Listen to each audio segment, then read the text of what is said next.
Selamat datang kembali di Work Life Talks, turunan dari podcast Work Life Trampolin, di mana di pembicaraan ini gue bisa ketemu sama business leader, entrepreneur yang pengen ditarik inspirasinya. Kebetulan bersama dengan gue adalah Bapak Andre Joko Sutono, Direktur Utama PT Bluebird Tbk. Apa kabar? Apa kabar, Ji? Gue manggilnya Andre karena beliau abang-abangan gue.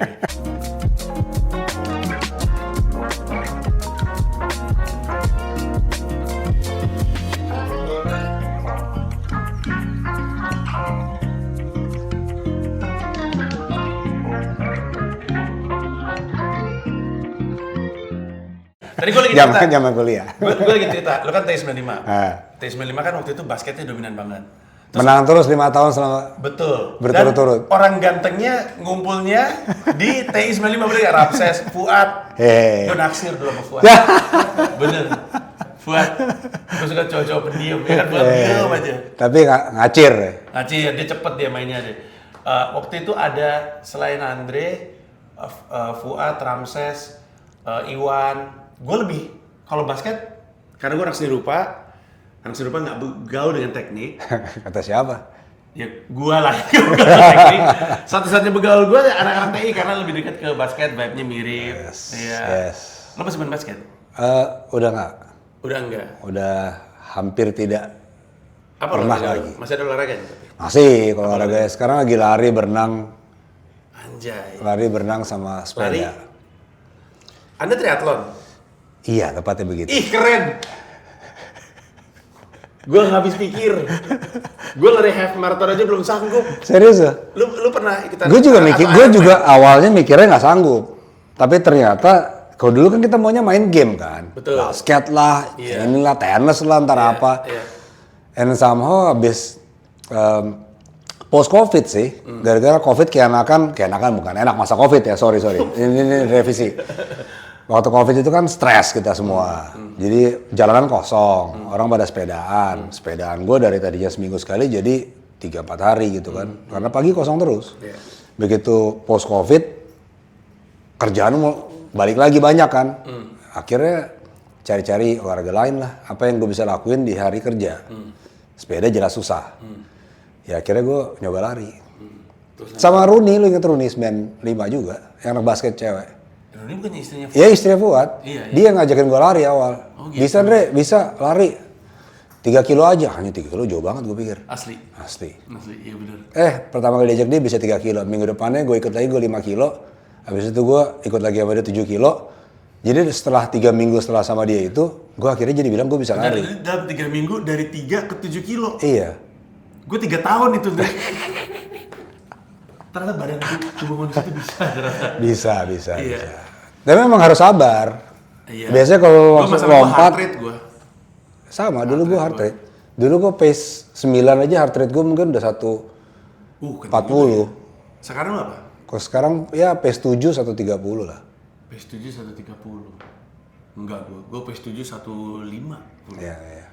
Makanya saya lagi math training ya. Sehat. Dimulai dengan obrolan bapak-bapak yang ingin sehat. Lu dari lulus ITB langsung ke sini? Atau kemana? Habis lulus ITB langsung sini. Pas kebetulan ada program MT namanya, Management Training. Kalau sekarang Management Development Program. Ya waktu itu dari family bilang, family non family kalau mau masuk lewat program yang sama ya. Ya udah akhirnya gue masuk situ deh. Iya. Waktu itu berarti jabatan lu pertama apa? Dia belum ada jabatan, namanya juga MT. Setelah dari MT? Setelah dari MT, asisten manajer. Asisten manajer dulu, 6 bulan gue asisten manajer. Tiba-tiba bapak gue bilang, jadi habis lulus MT 6 bulan, belum 6 bulan sih. Jadi asisten manajer, bapak gue bilang, lu sekolah aja lah lagi, S2. Gue bilang, ya udah oke, not bad, mumpung masih muda. Berangkatlah gue S2. S2 di mana waktu itu? Di Boston. Di Boston, wow. Sebenarnya tadi cuma mau ngambil GMAT aja, karena belum pernah ngambil GMAT, belum ngambil TOEFL. Kan kita nggak perlu pakai TOEFL dulu kuliah. Jadi gue bilang ya udah deh, gue berangkat dulu deh ngambil TOEFL sama GMAT dulu. Udah dapat nilainya, pulang. Ya baru apply sekolah. Terus 9/11 bro. Siapa yang terjadi? Ya nggak keluar gue dari Amerika.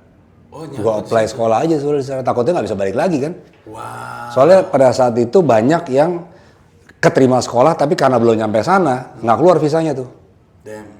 Ya gue pikir Ya udah gue di sana aja deh. Iya. Akhirnya gue di sana apply sekolah. 2003 gue pulang. Berapa lama tuh berarti? 2 tahun. 2 tahun di Boston. Gue nggak pernah tinggal lama di Boston.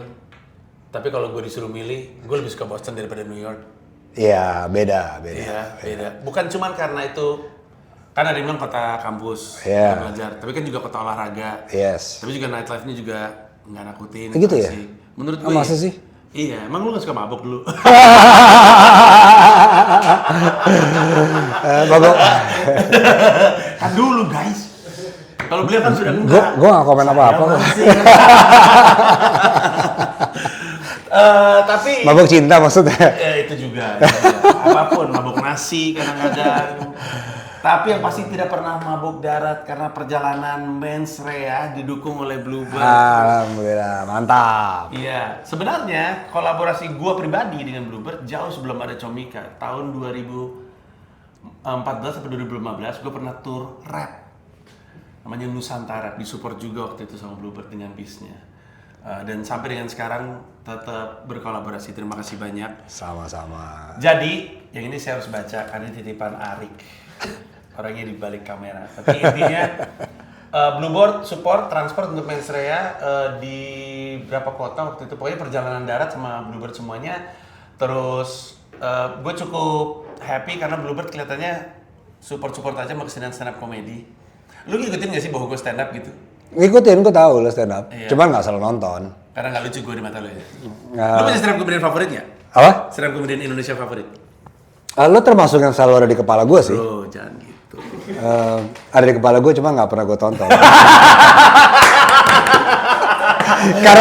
karena udah melekat di kepala gue, jadi gue nggak pernah nonton lagi. Lo lucu banget.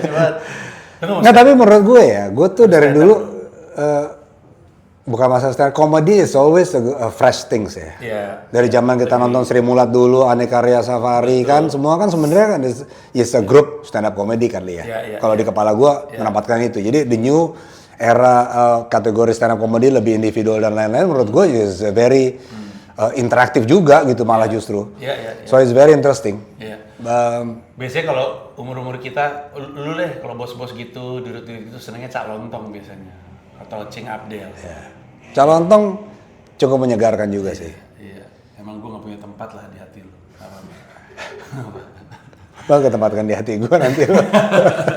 Tapi sebenarnya yang juga mesti gue angkat ada sejumlah kolaborasi. Salah satunya di tanggal 30 Agustus di hari gue manggung di Indonesia Arena di depan 10.000 penonton.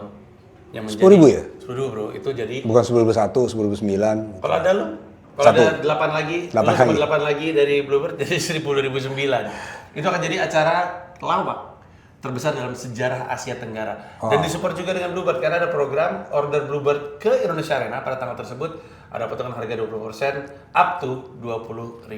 Aduh, Beliau nggak tahu apa-apaan, kerja sama apaan itu. Tapi itu nasib udah- gue nggak bisa datang tapi. Kenapa emangnya? Ada semacam Iron Man gitu. Iya. Tapi gue juga akan Iron Man sih. Tapi gue Tapi gue bisa nonton dari sana nanti. ada live streaming bro. Ada live streaming. Jadi lu sambil berenang, Iya. sambil dari handphone. Lu narik ini gak sih, narik apa ya? Ada kaitannya gak sih antara etos dan disiplin lu dalam melakukan Ironman atau tidak? Ini Sydney Marathon sih. Sydney Marathon It's coming. dengan karir. Karena kalau lu lihat CEO for whatever reason, I think I know the reason, itu seneng banget lari. Hampir semua CEO tuh seneng banget lari di pagi hari. Ya.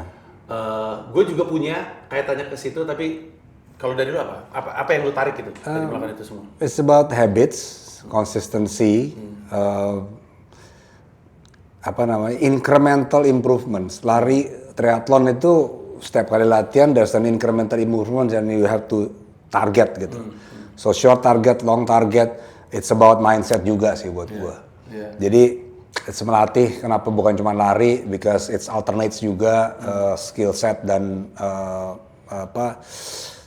training yang masih dilakukan. Jadi it's interesting aja dengan multiple sports. Apa jawaban lu ketika ditanya, kan lu udah sibuk, ngapain lu ngelakuin itu semua? Karena kan apa namanya di Comika, di perusahaan gue salah satu komisarisnya tuh namanya Rama, dia emang atlet Ironman. Oke. Jadi kadang meetingnya sambil gini-gini di rumah. Dia lagi latihan, Yeah. dia jaga makan, jaga tidur. Kan gue kan sering di New York, jadi meetingnya kan online kan. Yeah. Jamnya kan beda. Dia nggak mau tuh kalau udah dikit-dikit ke waktu dia tidur Nggak gitu. mungkin. Di saat yang bersamaan kan, sebenarnya kan lu juga sibuk. Lu punya waktu yang dipakai di sini gitu. Kalau orang nanya ngapain sih lu nambah-nambah waktu yang dipakai gitu? Itu kan bukan nambah-nambah ya, sebab allocating berapa waktu yang lu punya untuk keep on doing it juga gitu. Kalau nggak punya waktu tiap hari, ya nggak perlu tiap hari. Tapi as a health benefit aja kan, we need to do exercise several times a week. Minimum berapa lama ya, orang masing-masing mungkin beda intensity-nya tergantung the goals. Tapi gue juga nggak berusaha jadi atlet kan. Iya, Jadi iya. kalau besok miss karena gue mesti meeting ya it's okay. Iya, iya. Ya skip aja. Tapi ketika lu achieve maraton ataupun triathlon ataupun Ironman, itu kan ada informasi di baliknya bahwa ada semacam kedisiplinan. Iya, iya, iya. Lalu untuk sampai ke situ. Konsistensi juga kan. Iya. Kan konsistensi nggak tiba-tiba lo race gitu. So that's setting the goals and keep the mindset untuk mencapai ke sana tuh what do we need to consistently doing and improve. Sebenarnya kan itu mindsetnya. So itu yang menurut gua sih concurrently bermanfaat juga lah. Selain health benefit. Dalam prinsip-prinsip leadership lu, apakah itu juga terasa sama mereka gitu yang lu lead gitu bahwa lu Gua juga sih consistency, incremental improvement gitu. Iya, karena satu, nggak setiap hari kita selalu melakukan sesuatu itu bisa benar. So when we retreat and look apa yang mesti diimprove, itu kan sesuatu mindset kan. Kedua, hari ini membuat small incremental improvements, lu setahun lu big improvement gitu. So it's the same mindset sebenarnya. Gua nggak bisa expect, well, I do not expect magic. Jadi nggak expect juga hari ini kita let's do something, you know, extraordinary improvement gitu. That's not the mindset gitu. Otak lu juga ngelawan ketika ada permintaan untuk kayak gitu karena sebagai orang yang lari juga lu tahu bahwa itu datang dengan progres. Dengan progres, iya. Berbicara soal progres dan berbicara soal karir lu di Bluebird. Bluebird itu tadi malam tuh gue habis nonton Sore Istri dari Masa Depan, filmnya Yandi Lawrence. Itu film bagus banget by the way. Tapi gue nggak bisa cerita film tentang apa karena nanti akan menghancurkan. Di situ ada adegan orang naik Bluebird. Oke. Walaupun logonya nggak kelihatan, cuman biru aja kelihatan. Gue lagi ngeliat tim gue nih, lo tau nggak? nggak kelihatan. Tapi everybody knows itu Bluebird gitu. Kayak kalau di New York yellow cap iconic, kalau di Jakarta utamanya di Indonesia warna biru itu juga iconic. Dari kita berdua kecil, dari kita udah kenal itu dari film Warkop dan segala macamnya. Menjadi bagian, terutama karena keluarga juga ya, menjadi bagian dari sebuah brand yang iconic, pasti it has to mean something to you. Kayak growing up lu berpikir I might end up in this company, atau waktu growing up lu berpikir I don't think I wanna end up at this company gitu. Waktu itu gimana? Waktu kecil sih memang keluarga kan banyak yang aktif ya, aktif di manajemen. Bahkan sampai gua join tahun 2000 awal itu juga masih banyak family member yang di manajemen. Tapi kan family juga berkembang bahwa ya kita the family wants it's run by a professionals. Whether it's family or not. Jadi kita starting the journey mid year 2000 itu mulai journey ke sana, makanya kita IPO dan lain-lain itu karena itu. And then after IPO, the most family members exit the management seats, sitting on the BOC lah. So that's actually by progress juga. And nothing instant, it's planned, making small progress until it happens. Setiap generasi di keluarga terutama bawa kayak misi sendiri nggak sih? Kayak apakah lu ketika sekarang jadi direktur utama lu bawa misi sendiri gitu? Nggak ada misi sendiri, it's the company missions. It's nothing. Menurut gue sih it's nothing personal. Kalau company mission vision saya itu, then we go through it. Dan kan itu bukan produk personal ya, company. Apa directionnya, strateginya, achievementsnya, semua kan it's a teamwork. Jadi dari kalau company direction sudah pasti manajemen bekerja sama, terutama tentang wish-nya shareholders dan TBK tentunya. Kita juga inputnya bukan hanya dari pemegang saham pengendali, tapi kan juga publik yang memberikan input dan lain-lain melalui RPS dan sebagainya. Jadi gue pikir sih itu the missions, kalau pertanyaannya what's my missions, ya make sure the company is growing at the directions yang ditetapkan strateginya, memastikan culture, value dan lain-lain itu tetap exist gitu ya, tetap dijalankan walaupun kita growing gitu. Karena that's a challenge juga. When you grow, bisa nggak tetap menjalankan value-nya sama. Bicara soal growing dan bicara soal publik, gue nggak tahu lu tahu ini atau enggak, tapi itu tapi gue juga nggak berani untuk nyebut brand ambassador sih. Tapi gue waktu itu pernah jadi bintang iklannya Bluebird. Gue inget gue ada syutingnya, ada photoshootnya. Hidup voucher Bluebird. Hidup voucher Bluebird. Tumbuk-tumbuk buku. Tapi gue ingat itu terjadi di periode, dan meetingnya di sebelah. Meetingnya tuh terjadi itu di periode transisi taksi-taksi online mulai datang. Kalau lu ingat waktu itu lagi rusuh sekali. Ya. Terus gue nggak tahu apa yang, gue lupa sejujurnya karena saya sudah tua. Konflik apa yang terjadi saat itu, tapi gue dipanggil sama Bluebird. Terus diajak ngomong. Terus diminta tolong untuk jadi semacam brand ambassador. Waktu itu lu udah di Bluebird? Udah. Take me back ke periode itu. Kayak apa pembicaranya di dalam sini dengan semua keriuhan itu? Khusus bagian dari perubahan ya? Iya, karena again the company is 53 years old, udah 53 tahun. So ada know-how, experience, even post gua bergabung, how we compete and deliver our service. Itu dulu poinnya. So that's become the company's value propositions lah. So setiap kompetitor masuk itu selalu landscape-nya kita ngelihat, does our value proposition still relevant to our customer or not? Kompetitor baru masuk apa enggak?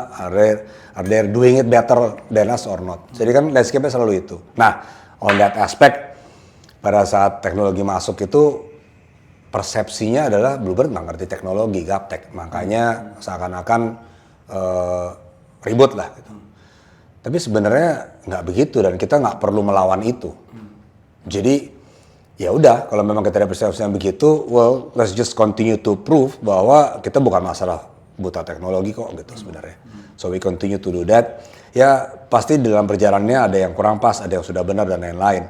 So for your notes, kita punya aplikasi untuk pesan taksi itu tahun 2011. Iya. BlackBerry. Iya. Ya kita dulu pakai. Iya, nggak ada yang pakai lagi, bro. Iya betul. Nah, so the platform juga fail, kompetitor baru masuk, so kita remake dengan platform yang baru. Ya kita belajar juga lah dari kompetitor. Not only Ride-Hail, I mean any other competitors on the same aspect juga kita harus pelajarin kan, gimana kompetitor itu lebih relevan terhadap customer-nya. Or maybe it's a different segment. Iya. Gue ingat waktu itu salah satu yang diminta untuk dipush oleh gue adalah app-nya juga. Gue juga bagian, by the way, gue barusan ngecek ternyata, dan gue pernah ngeliat lu ada konten jawabin pertanyaan orang kalau nggak salah. Terus ada orang yang nanya, easy point-nya udah berapa? 42.000 kalau satu 40.000. Terus gue ngecek easy point gue berapa ya? 315.000. Saya elit. Ini. Terus gue cek, gue baru sadar ternyata kalau gue nggak salah mengerti ya, ternyata gue bisa pakai kayak voucher gitu 50.000 atau gitu, gue bisa naik taksi nggak bayar gue. Terlalu elit. Bukan cuma taksi. Terlalu elit, tetap bayar. Terlalu elit. 300 top nih. Apa? Termasuk top. 300, bro, gue yang iklanin ini. Nah, balik ke konteks itu. Jadi pada saat itu kan ada persepsi bahwa kita gaptek. Sebenarnya ya kita bukan bilang kita expert pada saat itu, tapi nggak gaptek juga. Ya, tapi kan bukan persepsi yang kita harus lawan. Kita just kept on delivering tadi, consistent improvement. Kita relaunch yang pengguna kita yang tadinya tahu kita pakai, mereka otomatis pakai. Kita upgrade lagi, kasih feedback. Itu kan proses yang awalnya lambat, sekarang makin lama makin cepat kita lakukan gitu. Gue penasaran deh, kan sebenarnya kan lu kolaborasi juga dengan sebuah aplikasi lain yang warna hijau, boleh gue sebut nggak? Nah, terserah aja. I mean it's well known. Iya, di aplikasi Gojek. Jadi orang bisa pesan taksi seperti di aplikasi Gojek. Iya. Tapi kan lu juga punya aplikasi sendiri. Iya. Perdebatannya kayak gimana tuh? Apakah itu nggak defeating the purpose kayak, oh kalau kita tersedia di Gojek, download-nya jadi turun dong jumlahnya gitu. Kayak gitu perdebatannya gimana? Atau Nggak apa-apa juga. mending ada di mana-mana gitu. Oke, semua challenging questions itu kan wajar ya. Termasuk nanya, kalau kita ada di sana, terus apps kita sendiri gimana? Lah, kalau kita nggak ada di sana, kita nggak tahu apps kita udah bener atau belum. Oh, interesting. Kan on the contradictions kan. Betul. Kedua, yang paling penting adalah kita hidupnya kan bukan hanya dari platform. Platform is a tools for our customers to get our service. Ya. So, ya kita kan juga nggak jualan data di platform, maksud gua. So our focus adalah how to learn and become relevant to what the markets move, shift. Jadi kalau mereka pakainya adalah begini, UI UX yang maunya begini, dengan fitur begini begitu, ya kita develop the same way. Dan that's what we're trying to aim. We're not trying to be the best tech company platform, tapi we will be good enough to deliver the service using the platform. Yeah. So it's a different aspect. Yeah. Jadi kalau kenapa ada di sana, ya mereka ya mungkin paling penting adalah karena mereka jualan adalah I'm a platform technology. Yeah. Jadi agnostic of supply, tapi demand-nya harus dari dia kan. Kalau gue kan enggak, agnostic of demand. Jadi gue boleh dapat dari mana aja ordernya. Dan bukan cuma satu aplikasi kan yang kita kerjasama. Di MRT ada, di Banks ada, di OTA juga ada, di e-commerce juga ada. So I think that's the different strategy lah. Challenge yang dialami Bluebird itu kan banyak bentuknya ya. Tadi kita ngomongin soal taksi online. Ada periode challenge yang dialami Bluebird adalah semua taksi biru warnanya. Iya. Semuanya biru. Itu tipis-tipis copyright infringement gak sih? Waktu itu ada effort nggak dari Bluebird itu? Apaan sih kenapa jadi semuanya biru dah gitu? Unfortunately warna itu nggak bisa sih. Kalau cuma warna. It has to be the logo yang di trademark dengan certain degrees differentiator, then you can escape. Kalau nggak bisa kena. Warna nggak bisa. Ya memang iya. Dulu dari semua perusahaan masing-masing warnanya beda-beda. Berkurang jadi 2 warna, lama-lama jadi 1 warna gitu kan semua. Dua warna apa? Ya ada yang putih waktu itu kan contohnya. Betul, ya ampun. Zaman dulu guys, mereka semua tewas dimakan Bluebird. bukan Bluebird. Enggak, waktu itu gue inget ada yang hijau, inget ya? Ya. Dulu kuning merah, ada. Betul. Ya banyak putih lah. juga. Banyak lah. Sekarang ada lagi. For the record ya, bukan karena Bluebird, karena Ride Hail. Karena Ride Hail pada hilang. Oh iya benar ya. Jadi kita senang hidup bersama. Itu sebenarnya nggak masalah. Tapi kalau sendiri nggak apa-apa juga. Ada brand baru ya? Apa? Ada brand taksi. Oh iya. Ada berani juga. Iya selalu ada. Juga. Makanya selalu akan ada. Selalu akan ada. Tapi kayaknya Bluebird bullish ya, gitu. Jadi kayak pede gitu. Brand equity-nya gede, trust-nya gede. Well, actually that's the challenge. Karena I think our value propositions is more on the consistent quality delivery. Padahal kita ini kan human service deliver, bukan robotics, bukan machineries. Jadi itu yang selalu harus kita pastikan. We have to deliver far more consistently better than others. Gue bingung. Tapi nggak mungkin 100% ya. Iya. Again, we're human. Tapi kita harus terus berusaha itu lebih baik setiap harinya. And that's the. What's the drive? Apalagi lu sebagai direktur utama ya, gue jadi bingung ya. Kalau misalkan ada sebuah brand yang begitu gede, begitu dominan, begitu besar, drive lu, when you wake up in the morning, what's the drive gitu? To be more dominant? Atau to be more, atau to win, what kind of competition? There's no competition right now. What drives you? What the drives is actually one, how can we do better today than yesterday? That's one. So all the incremental improvements. Yeah, exactly. Wow. Karena kalau results we are dominant atau the only left player atau the left 2 players is the result. It's not the target for the company.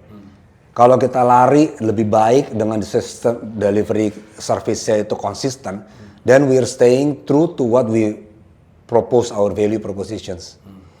So that's why makanya kita fokusnya bukan di price. Price harus wajar, tetapi service delivery-nya harus significantly consistent better than others. Nah itu yang harus di drive sebenarnya.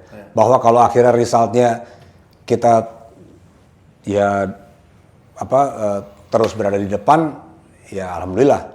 Yang penting what's relevant to our customer, what matters to our customers, what relevant to our environment, itu yang jadi aim dan terus harus di nurture untuk dikembangkan. Terus aimnya Bluebird ke depan ada spesifik target. Ini kan produk ya, app ini kan produk ya. Apakah ada produk atau layanan baru lagi yang lagi digodok dan akan diumumkan kalau bisa diumumkan? Kalau nggak juga nggak apa-apa, paling bisik-bisik. Belum bisa diumumkan. Belum bisa diumumkan. Tapi selalu akan ada. Kita selalu trying to improve either products or sub-products. Sub-products itu contoh misalnya di apps kita deh, itu kan ada rides. Di rides itu ada taksi, ada Bluebird, ada Silverbird, terus kita juga mulai introduce Goldenbird juga, ada yang Argometer, ada yang rent, ada yang hourly, so we trying to mix up all the types of vehicle services into usability-nya seperti apa. Apakah mau bebas seperti taksi atau mau point to point fixed price, apakah mau hourly base. Jadi itu yang menurut kita saat ini relevan karena kebutuhan orang itu bisa beda-beda. Pagi ini gue cuma mau ke kantor fixed price aja pakai taksi, doesn't matter. Oh siangan ini gue mau ketemu klien, mau bawa customer dan lain-lain, hourly aja contoh. Jadi so the switch of demands and needs itu on mobility menurut kita dan feedback itu memang berbeda-beda. So we know that our customers data juga beralih tuh kadang-kadang. Nanti kalau mau ke bandara, mau yang mobil lebih gede dan lain-lain atau mau jalan-jalan sama keluarga atau makan siang sama teman-teman kantor. So kebutuhan itu kan beda-beda. Termasuk how do we now bukan hanya melayani dalam kota, tetapi juga antar kota kan. Ya kan? Supaya kita Jakarta Bandung nggak harus naik bus, naiknya City Trans gitu kan. Bukan hanya Jakarta Bandung, nanti Bandung Semarang, Bandung Jogja dan lain-lain itu kan kita kembangkan juga. So kira-kira we're still gonna focus on the people mobility, tapi kita juga touch base on goods movement. Karena ceritanya waktu COVID itu April 2020 nggak ada penumpang bro. Kebayang, ada yang keluar? Nggak boleh malah kan. Ya. Padahal tahun 2019 itu kita lagi starting to recover dan mau coming back. Bahkan kita invest the whole new technology on the fleets sama on the back end termasuk My Bluebird juga. Tapi karena kita sudah invest 2019 jadi 2020 by April itu ternyata ya, bukan cuma kita yang kehilangan customer. F&B juga banyak, supermarket juga banyak. So by that time kita switch untuk delivery grocery lah, sembako lah, obat-obatan, crazy times itu by end of April. Kita udah bisa lakukan itu, kita switch jadi delivery good. Jadi ya habis saat itu ya banyak F&B sekarang yang waktu itu kerja sama kita sampai sekarang kita masih delivering their food and ini iya kue-kue gitu kan dari dulu ada. So itu sih yang kita touch base, connecting people from door to door, whether it means dalam kota ataupun antar kota juga jadi our aim. Gue ingat tadi lo ngomong soal data, gue jadi ingat waktu gue kesini waktu itu untuk jadi bintang iklannya brand ambassador. Di situ selesai meeting keluar ada orang Bluebird tapi gue lupa siapa orangnya. Dia bilang, Mas Panji senang sekali akhirnya ketemu. Soalnya saya yang terima waktu Mas Panji ngamuk-ngamuk. Ngamuk-ngamuk apa? Iya Mas Panji pernah ngamuk-ngamuk, inget ya? Ngamuk-ngamuk apa? Ngamuk-ngamuk di telepon sama Bluebird.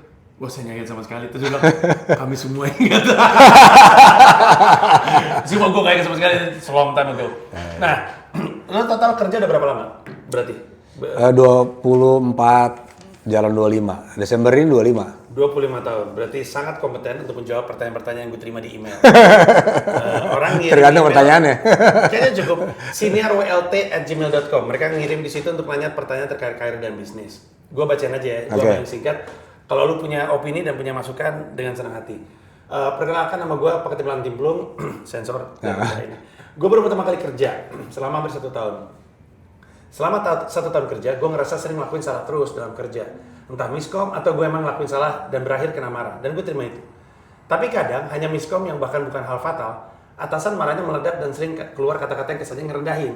Sehingga gue ngerasa terdowngrade, mungkin salah istilah kali ya, dan ngerasa takut jadi beban kantor. Pertanyaannya, wajarkah seperti itu? Batas toksik ketika atasan marah yang wajar kayak gimana? Sehingga kalau wajar, gue bisa menyampaikan tersinggungnya gue bang. Mohon pencerahannya, thanks kalau dibacain. Sukses, selalu mohon tidak marah di WLT kalau pertanyaan gue klise. So, intinya adalah baru kerja, baru setahun, ngaku salah. Tapi kalau salahnya salah kecil menurut dia, masa dimaki-maki sih gitu? Iya, istilahnya itu. Iya, jadi dia orang lama baru kerja setahun, batasnya mana sih? Ya. Sorry, sebelum gue tambahin, lu inget gak ada kejadian lu namanya viral, lu namanya lagi ngamuk-ngamuk, ada intern ngerekam dari luar. Oh, Terus iya, setengah internet bilang, gila lu namanya galak banget kalau udah jadi bos. Setengah orang lagi bilang, kalau kerja emang gitu goblok. Kalau lu ngeliatnya seperti apa? Oke. Gue penasaran. Kalau menurut pengalaman gue sendiri sih sebenarnya ada perbedaan antara karakter orangnya, intonasi nadanya, ada juga yang memang nggak bener cara marahnya ya.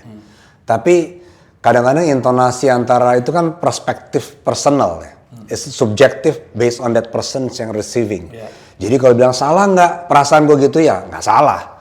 Because that's your feeling. Cuman as a community mungkin di kantor bisa juga cek ke teman-teman sebelah. Yeah. Is that me or is that my boss atau my colleagues gitu. Yeah. Itu kan jadi normalize kita. Yeah. Karena subjectivity itu pasti ada. Nggak mungkin nggak ada. Yeah. Nah, kalau if I can get advice, kalau yang ditanya advice-nya itu bener apa enggak, check and balance with your surroundings. Karena that's where you know who's not normal and who's normal. Atau jangan nanya ke kami ya karena nggak tahu. Bener, nanya sekitarnya, mereka terima perlakuan yang sama atau enggak. Iya. Mungkin mereka juga punya pengalaman, mereka lebih lama di perusahaan itu. Ya. Jadi lebih jelas gitu. Karena mungkin atasan dia melakukan seperti itu hanya ke dia dan tidak ke orang lain atau terhadap semua orang, mungkin ya ada alasannya. Memang sengaja pengen dia keluar misalnya. Dengan cara begitu. Bikin nggak betah aja. No. Tapi so many things I cannot answer. Iya, betul. Check the reality check with your teamworks, your colleagues, or even tanya aja langsung sama bos. Because gue tuh lebih suka orang nanya langsung ke gue. Karena walaupun gue kadang-kadang berapi-api, tadi gue baru bilang, gue tadi baru rapat koordinasi. Nah tim gue lagi, wah, gue lagi hot nih ngomong, gini. Terus gue liat kok silent, terlalu hot nih gue. Terlalu berapi-api. Gue bilang, saya bukan marah-marah ya. Saya ini mendrive mindset gini-gini supaya lo kasih feedback. Dan mereka kasih feedback. Jadi kadang-kadang tuh persepsi gitu.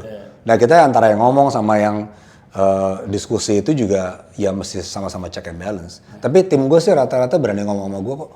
Rata-rata ya, bener gak? Bener. Gue mesti cek tim gue sih.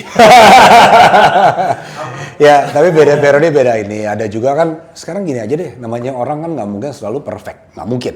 Iya. Di atasannya ataupun dari posisi semuanya punya problem pada saat yang berbeda, punya mood problem yang beda-beda dan how they handle juga berbeda.